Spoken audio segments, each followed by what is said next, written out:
नमस्कार बच्चों, आप सभी बीए एलएलबी 6 सेमेस्टर के बच्चे जहाँ तक है वीडियो देख रहे होंगे। आज का टॉपिक है क्षति की दुरस्थता, रिमोटनेस ऑफ डैमेजेस। इस पर शुरुआती चर्चा हो चुकी थी, जिसमें हमने आपको स्कॉट बनाम शेफर्ड का केस बताया था। क्षति की दुरवस्था मतलब कितनी दूरी तक की क्षति के लिए प्रतिवादी उत्तरदायी होगा। इसमें स्कॉट बनाम शेफर्ड के बाद में हमने कहा कि एक व्यक्ति क जलती हुई फुलझड़ी भीड़ पर फेंकता है जो ख पे गिरता है, फिर ख अपने ऊपर से उठा के फेंकता है ग पे, फिर ग से ख पे और घ अंत में क्षतिग्रस्त हुआ।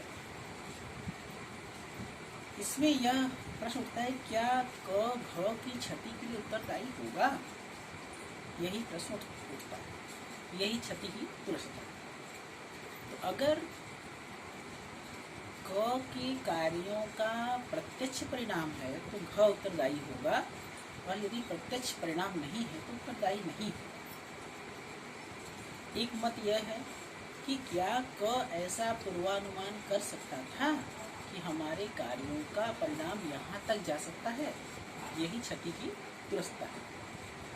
इसको मानने के लिए न्यायालयों ने, खासकर ब्रिटिश न्यायालयों ने, दो मापदंड अपनाए, युक्त पूर्वानुमान का मापदंड और प्रत्यक्षता का मापदंड। सबसे पहले युक्त पूर्वानुमान का मापदंड आया, जिसमें यह कहा गया कि यदि कोई व्यक्ति अपने कार्यों का पूर्वानुमान कर सकता था तो उत्तरदायी होगा, यदि पूर्वानुमान नहीं हो सकता है तो उत्तरदायी नहीं। ऐसा रेबी बनाम हेविट और विलियम बनाम चैपलिन के मामले में अपनाया गया।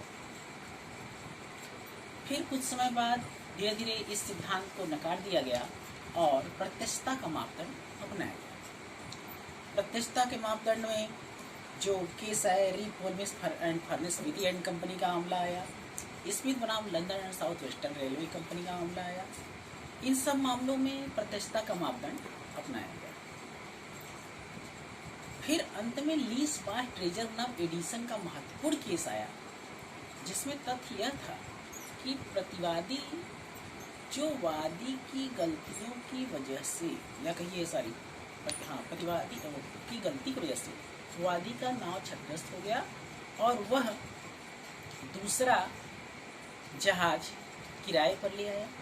तो यहाँ प्रश्न उठता है कि क्या वह प्रतिवादी दूसरे जहाज के लिए प्लस जितना वो नया किराए पर उठा लेता है जहाज, उसके लिए भी दायी होगा?